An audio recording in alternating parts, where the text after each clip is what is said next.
तो वो आर्य समाज ने किया।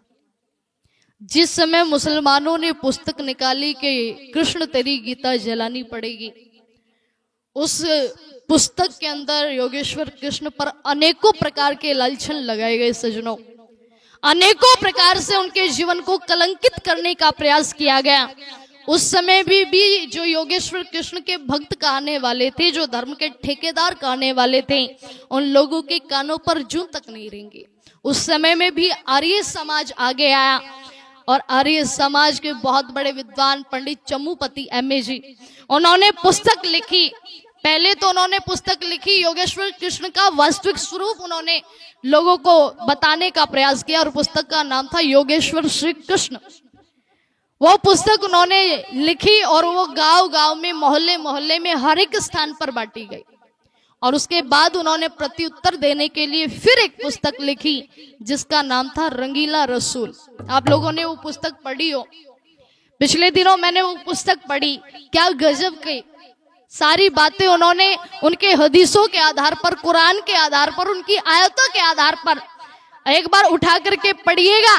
कितना गंदा भद्दा जीवन उन्होंने उसमें अंकित किया योगेश्वर कृष्ण का, लेकिन उसका प्रत्युत्तर देने के लिए सिर्फ आर्य समाज आगे आया। उन्होंने पुस्तक लिखी रंगीला रसूल।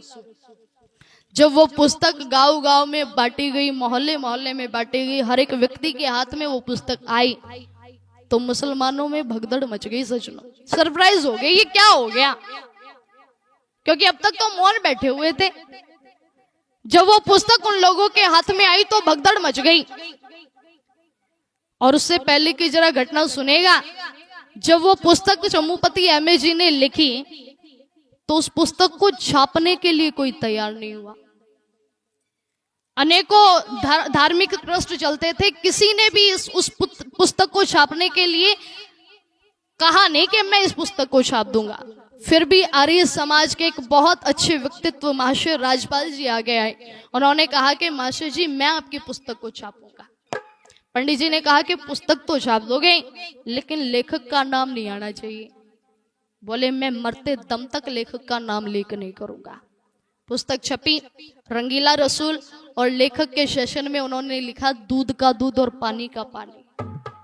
वो पुस्तक छपी और जब उन लोगों के हाथ में वो पुस्तक आई, देखा खोल करके, अरे ये तो हमें प्रत्युत्तर ही मिल गया।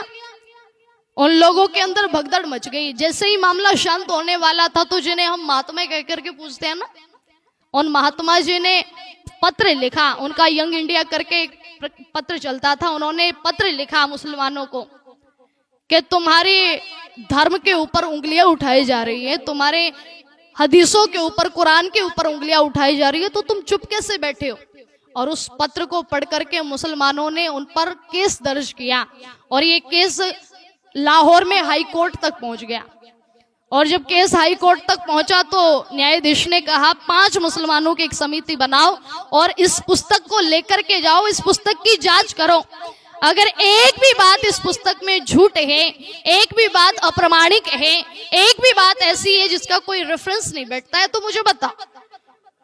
5 मुसलमानों की समिति बनी और 5 मुसलमानों ने उस पुस्तक की जांच की। सज्जनों जरा सुनिएगा ध्यान से।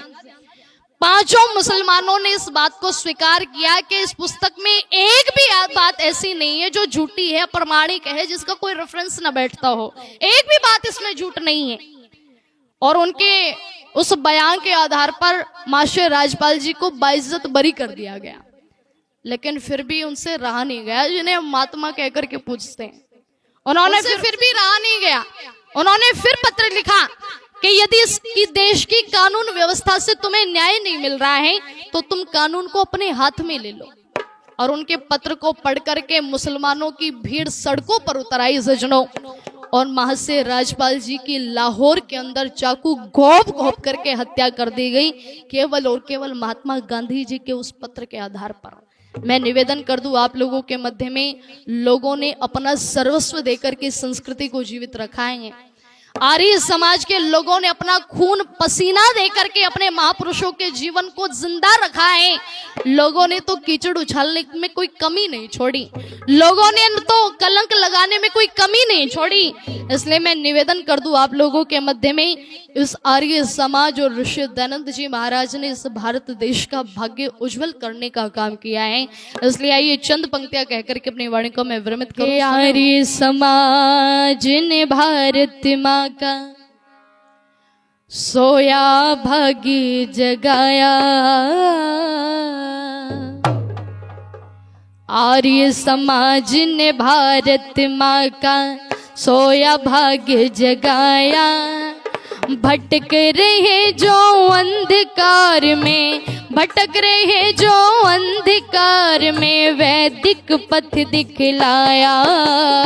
आर्य समाज ने भारत माँ का सोया भाग्य जगाया, आर्य समाज ने भारत माँ का सोया भाग्य जगाया। भटक रहे जो अंधकार में, भटक रहे जो अंधकार में, वैदिक पथ दिखलाया। आर्य समाज ने भारत, किसने ये पौधा है लगाया, ऋषिवर दयानंद ने। अरे किसने ये पौधा है लगाया, ऋषिवर दयानंद ने। और रक्त लहू से किसने सींचा, स्वामी श्रद्धानंद ने। रक्त लहू से किसने सींचा, स्वामी श्रद्धानंद ने। अरे किसने ये पौधा है लगाया, ऋषिवर दयानंद ने। रक्त लहू से किसने सींचा, स्वामी श्रद्धानंद ने। लेख राम गुरु दत्त हंस ने, लेख राम गुरु दत्त हंस ने इसको हरा बनाया। लेख राम गुरु दत्त हंस ने इसको हरा बनाया। भटक रहे जो अंधकार में, भटक रहे जो अंधकार में, वैदिक पथ दिखलाया। आर्य समाज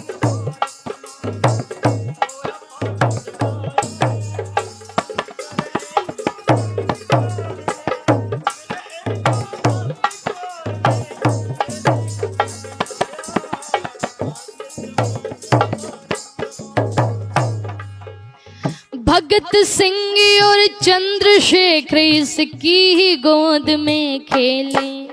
अरे भगत सिंह और चंद्रशेखर इसकी ही गोद में खेले। आर्य समाज के आंगन में ही लगे शहीदों के मेले। आर्य समाज के आंगन में ही लगे शहीदों के मेले।